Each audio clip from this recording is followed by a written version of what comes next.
The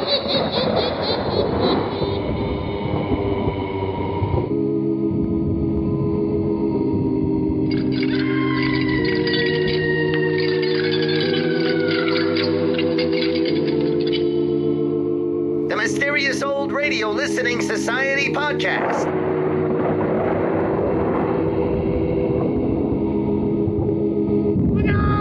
Welcome to the Mysterious Old Radio Listening Society, a podcast dedicated to suspense, crime, and horror stories from the golden age of radio. I'm Eric. I'm Tim. I'm Joshua. We love mysterious old-time radio stories, but do they stand the test of time? That's what we're here to find out. This week, the Mysterious Old Radio Listening Society meets The Club of Dead Men, an episode of Nightfall from February of 1982. Nightfall was a supernatural horror anthology produced by the Canadian Broadcasting Company between July 1980 and June 1983. The series was created by Bill Howell, known for his work on CBC Playhouse, and Johnny Chase, Secret Agent of Space. Although inspired by the golden age of radio, Nightfall took a more modern approach to horror, pushing the boundaries of what was acceptable on Canadian radio at the time. One episode features a man tearing out his own heart. Another has a man cutting off his hand and feeding it to a pack of dogs. These intense situations and graphic sound effects led some CBC affiliates to drop the series entirely. The Club of Dead Men is based on a short story by the same name written by James Wentworth Day. Prior to World War II, Day had, for a time, been the personal assistant to Lucy, Lady Houston, and shared her support for Benito Mussolini, although he was suspicious of Hitler. Later, Day became an outspoken political figure and TV personality whose opinions were considered pretty racist and xenophobic even for the 1950s. He was also a ghost hunter, which may not surprise you after you hear this episode. The Club of Dead Men from Nightfall. It's late at night, and a chill has set in. You're alone, and the only light you see is coming from an antique radio. Listen to the sounds coming from the speaker. Listen to the music, and listen to the voices. From National Public Radio, NPR Playhouse presents Nightfall.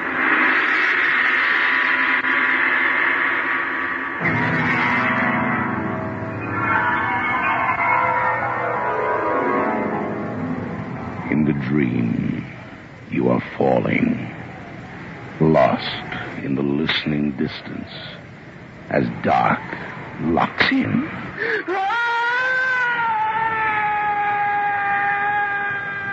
Nightfall.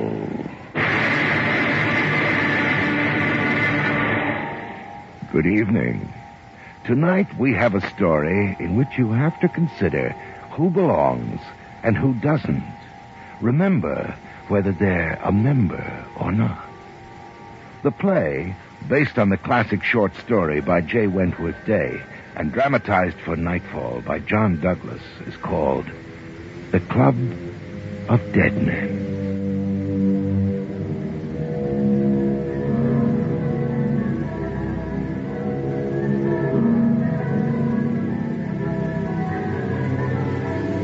Cambridge is full of ghosts.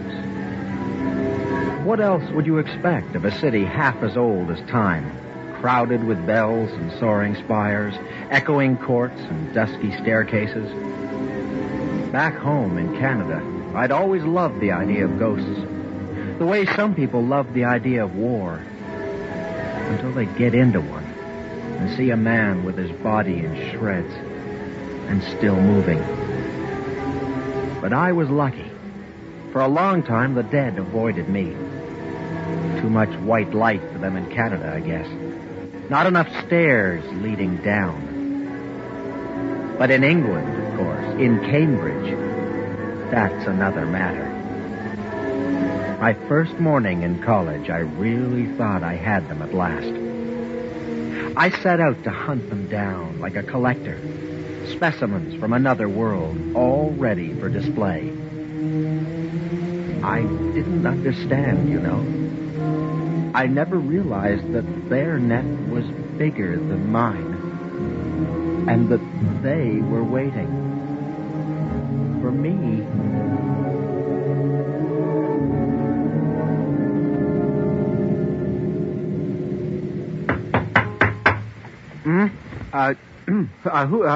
Who is it?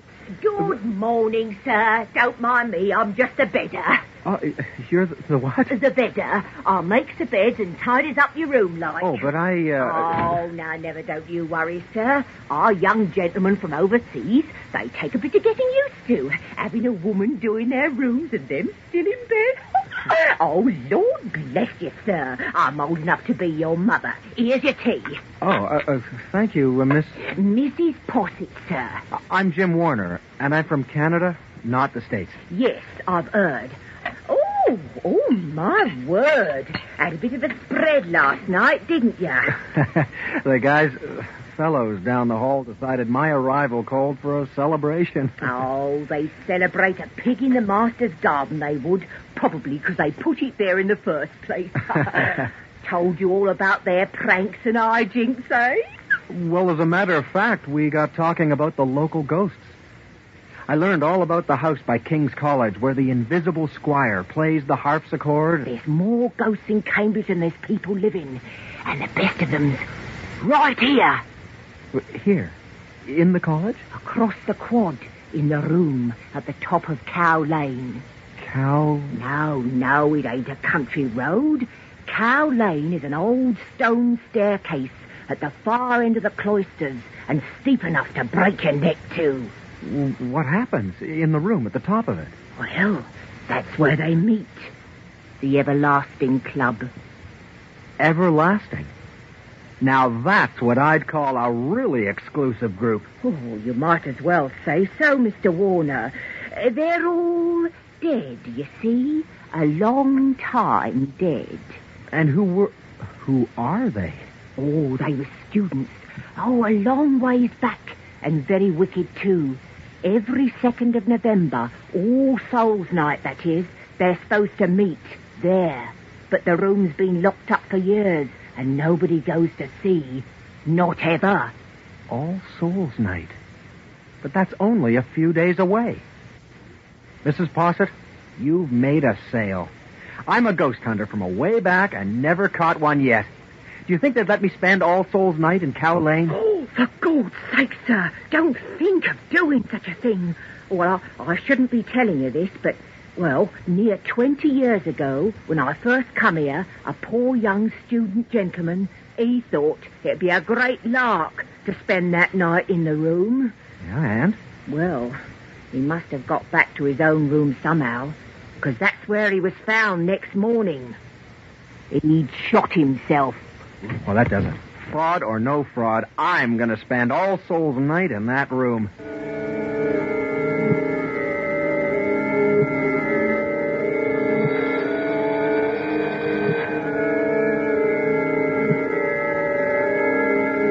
Last report, Mr. Warner.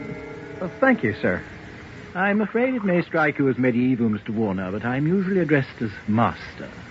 Archaisms are widely believed to be part of our charm. Thank you, Master. So you wish to learn all about the Everlastings, Mr. Warner? The Club of Dead Men, hmm? It is more or less in my field, Master. The Everlastings are a heavy burden, Mr. Warner. We try to keep silent about them, and then when they're almost forgotten, there's another occurrence. I've heard, Master, you have their minute book? Ah, Mrs. Posset. So much for college discretion. You know, I wouldn't mind the bedders knowing everything if they just keep their damn mouths shut. Oh, very well.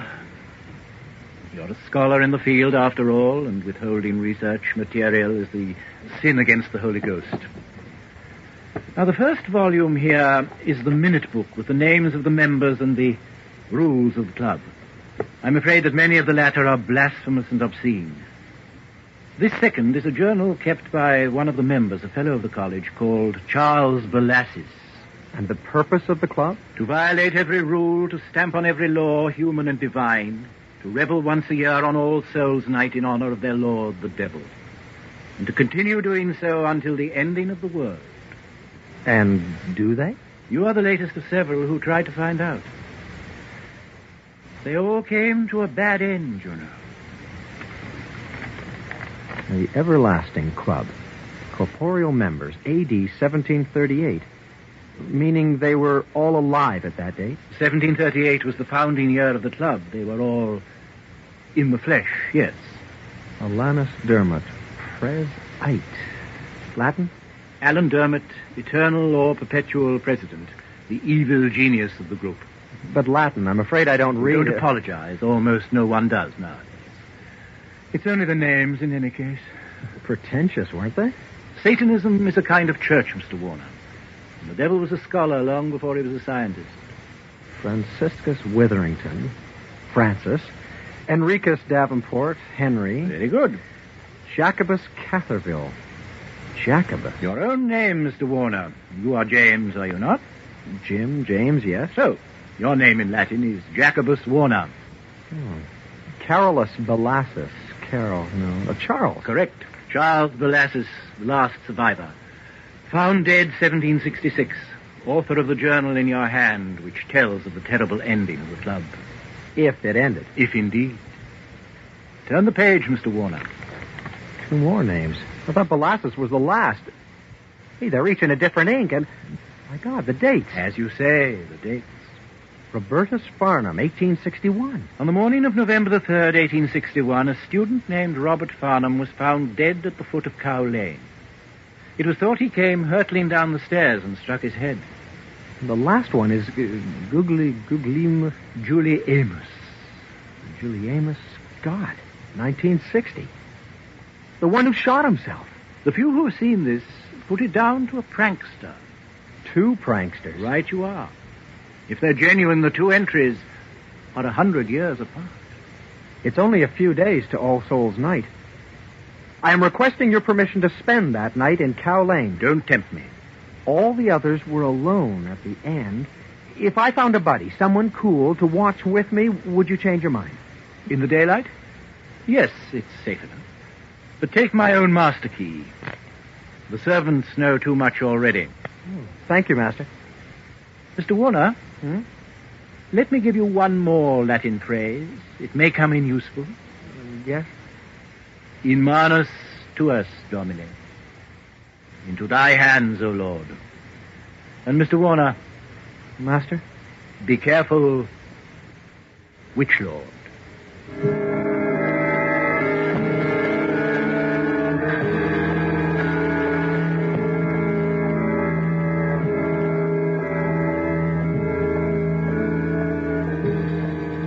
Oh, my God.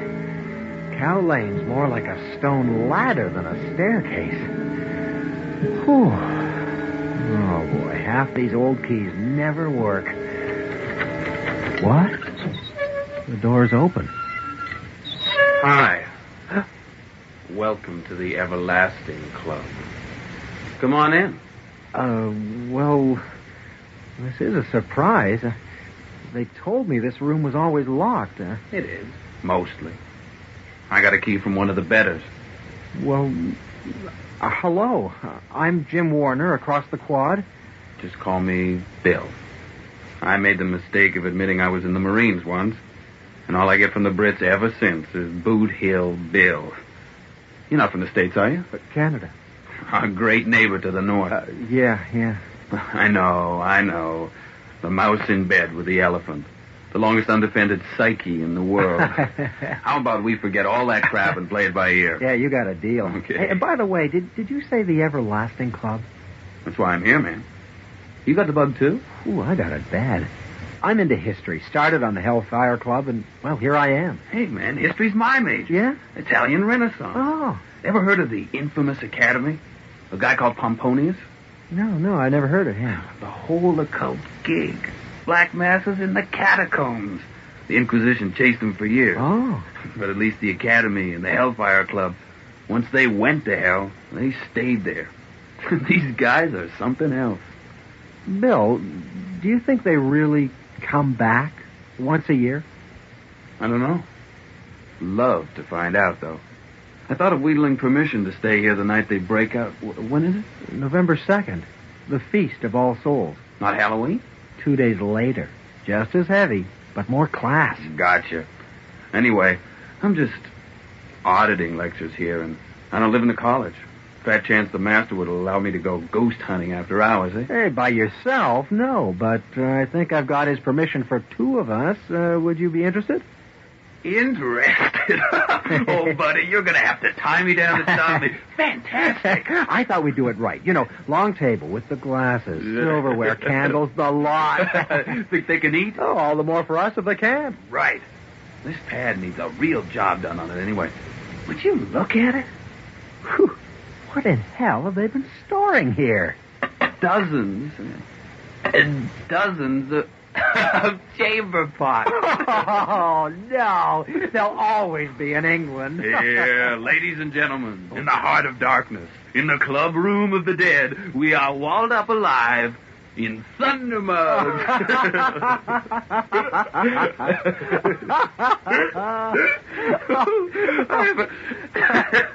I haven't laughed so much since. And you damn near drop your book. Oh, my God. I completely forgot. Do you know what these are? No. They're the minute book of the Everlasting Club and the diary of the last survivor, Charles Balassus. Kidding. Yeah, here's our homework for a little dinner party. Then we start right now, Jim, old buddy. Which one do we tackle first? The diary. Balassus was the last one. He was in At the kill. Well, I think maybe he was the kill.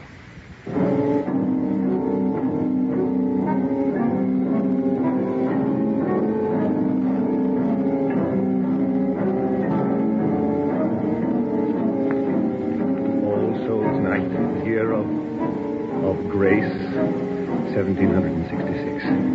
Near midnight and a storm approaching. It will be but a rainy dawn, I think.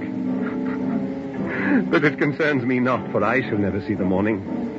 I write this for no future purpose of my own, but as a warning to those who may be tempted in a later age to the keeping of forbidden company.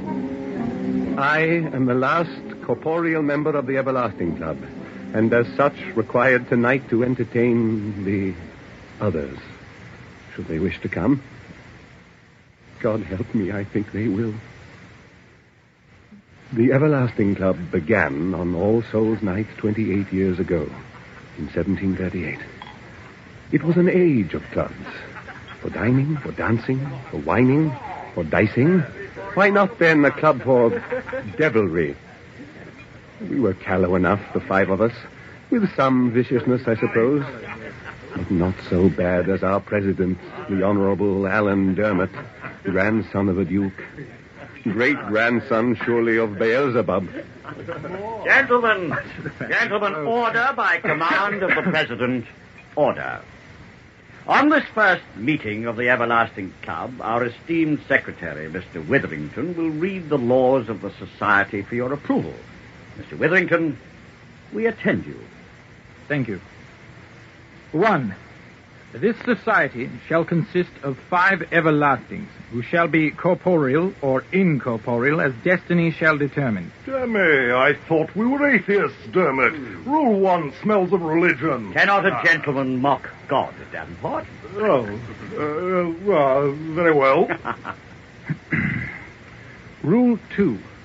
On the 2nd day of November in every year, being the Feast of All Souls at midnight post-meridium, the Everlasting shall meet at supper at the lodging of the member whose turn it shall be, in rotation, to entertain them. All members shall subscribe in the minute book their names and current circumstance of life. No member shall be absent for any reason upon pain of fine by the President. What's all that for? Why, my dear Balassus, as time goes on, corporeals tend to become incorporeal. I don't follow you. It means, Balassus, if enough of us, we survivors, vote in time, we don't have to feed the dead.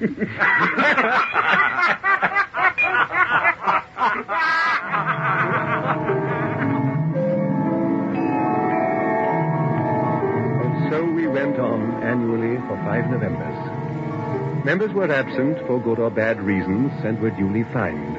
We drank and caroused and blasphemed, and worse. And then we came to November 1743, and the noose suddenly tightened around our necks. Order, gentlemen, order. Your servant, sirs. As perpetual president, I welcome you again to the annual dinner of the Everlasting Club. Is all our society present? You can see for yourself that Mr. Form, Mr. Witherington, form, correct form. if you please. Francis Davenport is missing. Find him, Mr. President. Mulct him. But has he not been serving with the army this last year? Irrelevant. The rules are the rules. There's a bloody minute book. Muctatus. Per presidentam propter absentiam Henricus Davenport. I thought you were a trifle hasty, Mr. Secretary. If you be an everlasting, enter. Gentlemen, you're most humble and obedient. Well, Davenport, don't stand there with your cloak wrapped round you like a virgin in a brothel. Come in and sit down. Take some port. I thank you, Mr. President. I will take nothing, but am come in fulfillment of the rules. God, Davenport, you usually stink like a carter anyway, but this time you've surpassed yourself. And you look burnt. It is gunpowder, gentlemen. I have come post-haste from the battle. My apologies for the odor. It's none of my doing. From a battle? In Cambridgeshire? From Bettingen in Germany. In Germany? Well, how could you possibly... Davenport, take off that cloak. To oblige an old friend, Witherington? Certainly. God! Time was when the guts were out. The man would die. A cannonball does not leave much, I fear. God have mercy on us. God have mercy on us. Velasquez always was a milksop, I'm afraid, Davenport. My apologies. I think, Witherington, we had better cancel the fine.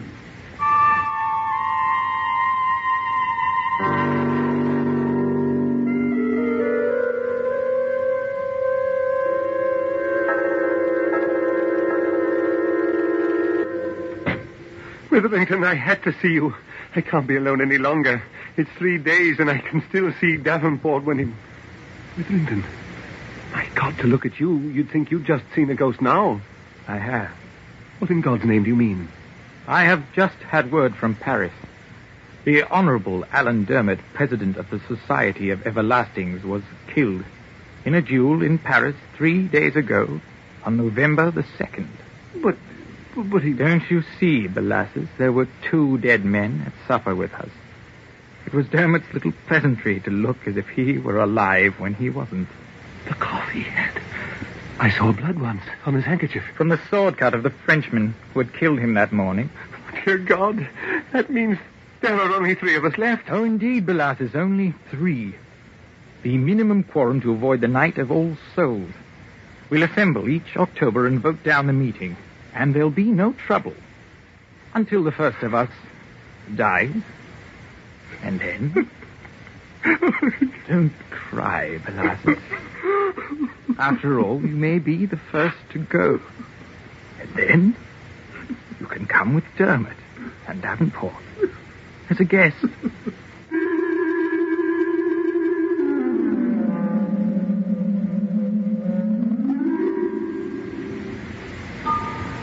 Good Lord. So that's how it happened. They must all 3 have lived to the last year. The minute book. Get the minute book. Look, January 17th, 1766, this day James Catherville became an incorporeal member through hanging himself. Ooh, couldn't take it anymore, poor bastard. And that tore it. No more quorum to cancel the supper. They had to hold it. And welcome their guests. 18th September, 1766, this day Francis Witherington became an incorporeal member through an apoplexy. Signed Charles Belasses, secretary and sole corporeal of the Everlasting Club. Apoplexy. Might as well have said a fit. Witherington died of fear. And Belasses was sole host on November 2nd for a supper he had to provide. And opposite his name on the list of members? November 3rd, 1766, this day Charles Belasses was found dead and staring in his chair and became an incorporeal member of the Everlasting Club. Well, Bill, if Belasses was dead, who wrote his death entry? Why, old buddy, you're forgetting something. What? Molasses is coming to supper day after tomorrow with the others. Why don't you just ask him?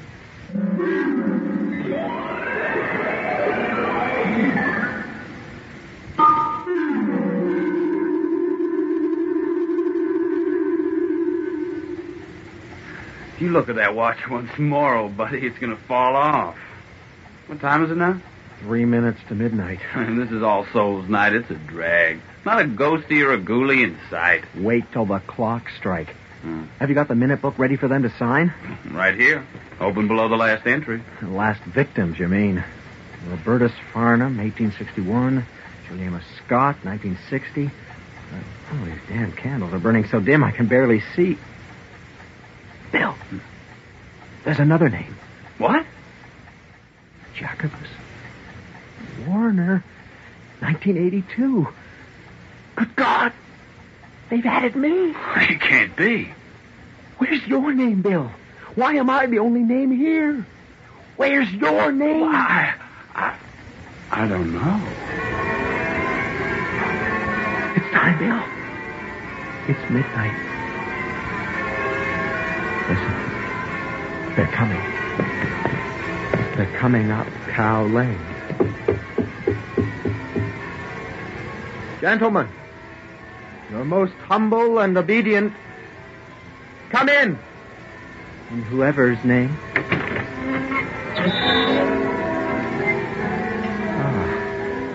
Mr. President, honorable members.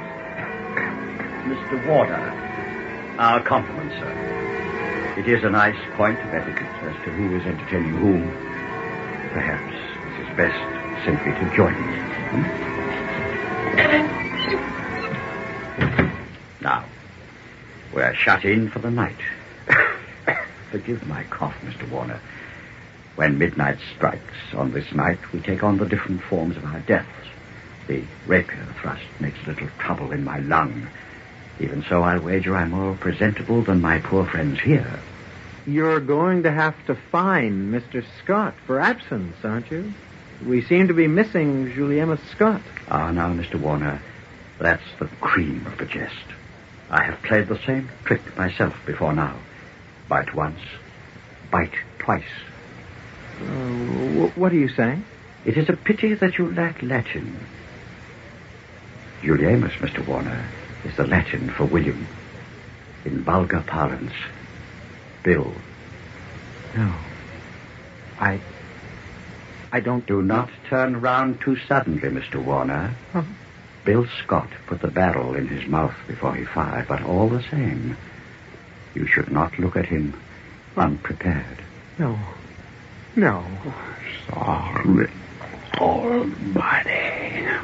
The real truth of the everlastings, Mr. Warner, is one most people find unbearable to contemplate.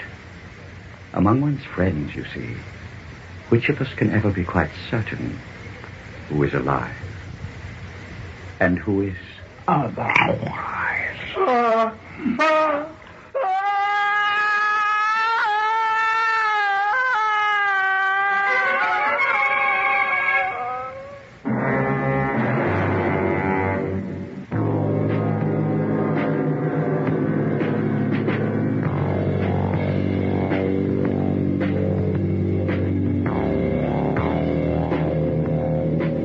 You have just heard The Club of Dead Men, the short story by J. Wentworth Day, dramatized for Nightfall by John Douglas. Featured in tonight's cast were Rex Hagen as Jim Warner and Alan Fawcett as Bill, with Ann Butler as Mrs. Fawcett and Gilly Fennick as the Master of the College. You heard Sean Mulcahy as the Honorable Alan Dermott, Robert Haley as Charles Molasses, John Douglas as Henry Davenport, and Michael Wincott as Francis Witherington. The recording engineer was John Jessup, with sound effects by Matt Wilcott, and the production assistance of Peggy Este. The Club of Dead Men was produced and directed in CBC Toronto by Fred D.L. The executive producer of Nightfall is Bill Howell. And now, here is a final word from your host. Hello again. Next week's Nightfall asks you to keep your eyes peeled and is best heard with an inner vision. Let's take a little walk before dinner. Can't see over this grass, can you, Snooper? Here, come on. Come on, lie down here, boy. That's it, lie down. That's a good dog. So good, Snooper. Go on, lie down. Do you think I'd hurt you, Snooper? There's a good dog. That's a good dog. In the eye of the beholder, a new story of old-fashioned revenge. It stars Bud Knapp, Wayne Robson, Jeff Bowes, and Marion Waldman. That's next week on Nightfall. Until then, careful of the edge.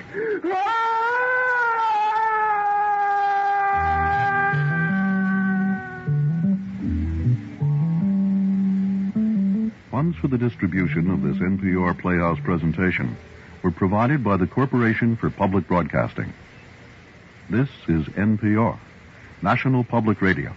That was The Club of Dead Men from Nightfall from February of 1982 here on the Mysterious Old Radio Listening Society podcast. Once again, I'm Eric. I'm Tim. And I'm Joshua. And that was Tim's pick. Tim bringing Nightfall yet again to us. How many Nightfalls have we done? Two. This is our second. Yes. Mm-hmm.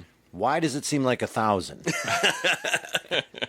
There's obviously a lot to talk about off the air. We all looked at each other and giggled and said, nope, save it for the podcast. There are some things I do like, and there's some things I don't like. But first and foremost, I just want to say the best part of this Nightfall was, as opposed to the other Nightfall we listened to, playing the Land of the Lost scary music during the actual episode and saving it only for the very end, playing traditional symphonic and suspenseful music, and organ and not the Doctor Who theme. Not the Land of the Lost, we're looking for giant strawberries transition music. Tim, why? This is an episode I heard. As I've mentioned before on the podcast, I do not come to old-time radio the same way that you guys do. I didn't listen to it as a kid. I started taking to it in the internet generation when there's podcasts out there. Here's a bunch of different episodes thrown together willy-nilly.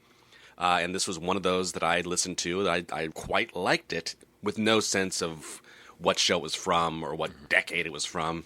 So I knew it was on my list. I wanted to come back to that once we started doing the podcast. And specifically, I love just the setup of this club that obliges you to attend meetings whether you're alive or dead. I love the minutia of details that as so long as 3 of them were alive, they had a quorum where they could vote to cancel the meeting.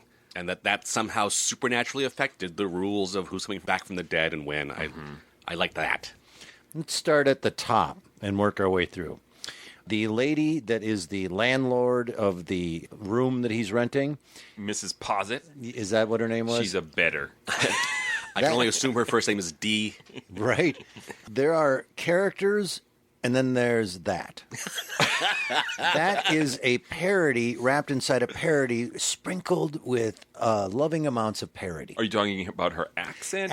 And her giggling at the end of things, and just everything about her was that woman. I don't know what it is about Nightfall that makes me reject shorthand characterization like that I wouldn't necessarily reject in an old-time Because it's show. 1982. If we didn't know the date and they got rid of the synthesizer, we probably would cut it more slack for being of the time. That's true, because when I heard this, like I say, I would hear that opening Nightfall thing and just not register that was the opening of the show versus the podcast that was on. Right. I did not give it a thought as to this is decades later than other old radio shows. But it's true, because it's newer, we say, well, you should have outgrown that giant overacting character stuff. I also think in the intervening decades, actors aren't as fluent in accents as they were in the golden age of Hollywood, where you were trained to do multiple different voices. So I do think the accents in this are lesser than in a golden age radio one. American Bill is kind of ridiculous, and I'm sure it's just the natural superiority of American actors over Canadian. I think that's... I think so, too. Oh, wait, you were joking. Getting beyond the accent, I had to look up All Souls Night. I did not know that was a thing on November 2nd. Didn't learn much, except it's November 2nd? Halloween a few days later without the candy.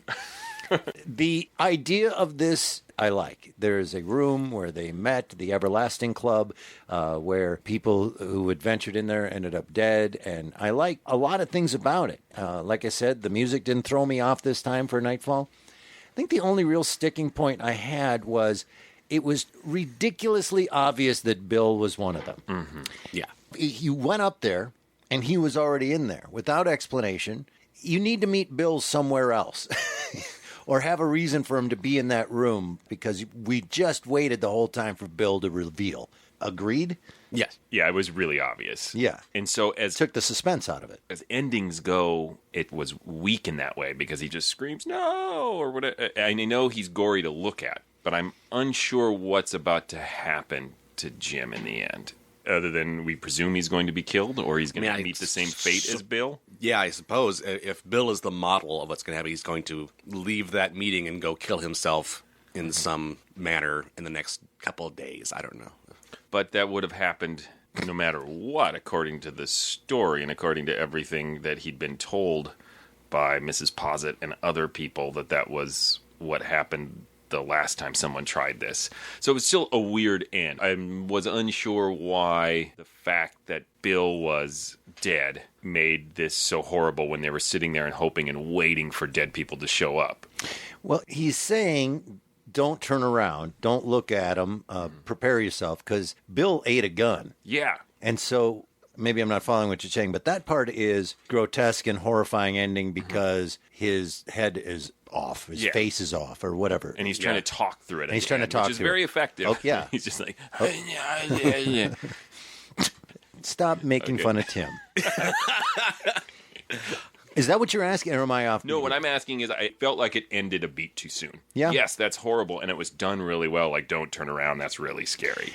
But I felt there was a beat we were missing. There is that underlying question of what about this is not what the guy expected. There is no suspense. That's the fundamental flaw, I think, in this story, is that the stakes are confusing. Because you're told at the top what the stakes are. If you go there, you're going to die. It doesn't seem like he takes it seriously, but it seems like he believes in ghosts. Yep. This is sort of a poor man's ghost hunt in that way, but in the suspense episode Ghost Hunt, you're involved in it because you know that the protagonist in that one doesn't take it seriously, but you do. We don't know where Jim stands, so we're a little confused by... Well, from Jim at the start, he's not worried about dying because he's not a member of the club. He just wants to show up and see it. The stakes kick in when he goes there and realizes his name is now in the book. And so he is now a member. Yes. Gotcha. No. That makes sense. Yeah. And I think it takes such a meandering course and spends a lot of time on the stuff that isn't interesting in the story instead of zeroing in. Because I will totally agree. One of my favorite parts of this story is that being able to vote the dead people away. That's a great concept. Right. And I feel like that's where it should dig in. The concept that you have to return from the dead with the same wounds or symptoms of death. Right. Another great concept, but they're all little details and thrown away, and then we have very long scenes of less interesting things. I think the fact that we're figuring this out and having to figure things out and ask questions of each other speaks volumes about how it was written, right? And what Joshua just said is absolutely right. Like, what are we doing here? What's the exact thing? The flaw of it is it's structured like Bill is a big surprise, and it isn't. Everyone sees that coming. Around that flaw, though, I like it very much. I do, too. And I love the concept. It was scary. I love the flashback. There was no point I said, oh, God, when is this over? I did enjoy it all the way through. Just it needed to be workshopped. It needed a reading and some Q&A at a local theater. I want to say that I'd be curious to read the original story, but I'm not. Yeah, well, here's the other part of the story for me. Wait, you didn't? No, this one's not public domain. You can't just hop online and find this. You have to order the book. From like a racist book club? Yeah, that's the thing is I liked this story and I thought, hey, I'm doing some research. I wonder who wrote this and what his story is. I bet he's a fascinating guy. Wrote some more stuff. And I looked up another racist. Oh, man. I just can't win. Like every writer I like gonna be this terrible. I mean, and this guy, I'm on the post I'm put on the website with this broadcast. I'll link to his Wikipedia page. He's pretty awful. Really? He like said some terrible things on television. But then in your intro, you said he was suspicious of Hitler. Like Hitler wasn't racist enough. Was that why? Straight from the Wikipedia page that I think someone was trying to take a little pee out of the water, but.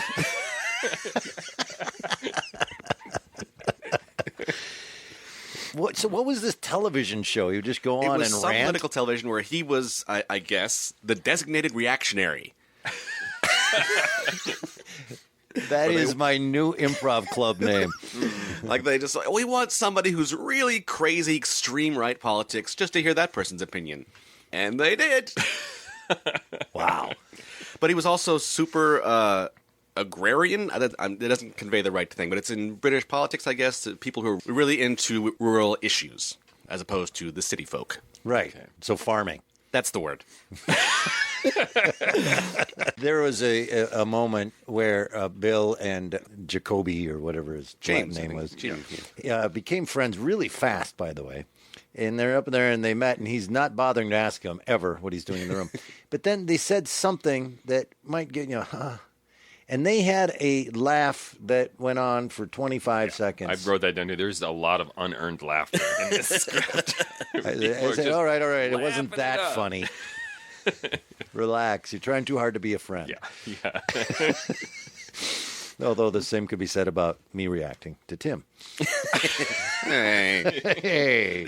So apparently these ghosts can appear without their death symptoms for some time, or it's only on All Souls Day when it strikes midnight. Yes, the mask falls away and you're all gooey. And instead of the carriage turning into a pumpkin, your face falls off. Well, any other notes or complaints? I am curious from the original story if the Canadian aspect of the story was there or that was put in by Nightfall about... It seemed like it might have been a Canadian joke how many times Jim has to say, actually, I'm Canadian. It's like, it feels like 6 or 7 times. He's like, no, I'm Canadian. So they've been dealing with that for a long time. Yeah. No, I'm not an American. Yeah, I somehow doubt this racist English guy put a bunch of Canadian jokes in there, but maybe. No. That was for the CBC. Because it has to have Canadian content, doesn't it? I know television, you have to have Canadian content of some sort. The old SCTV Great White North story. I had no idea. Well, because it's not private. It's public, or certain portions of it are public. Yeah, you know the story on SCTV, how Great White North came about. Yeah, because they had to have some Canadian content. So they went on and made fun of it, and they said, perfect. And they were like, really?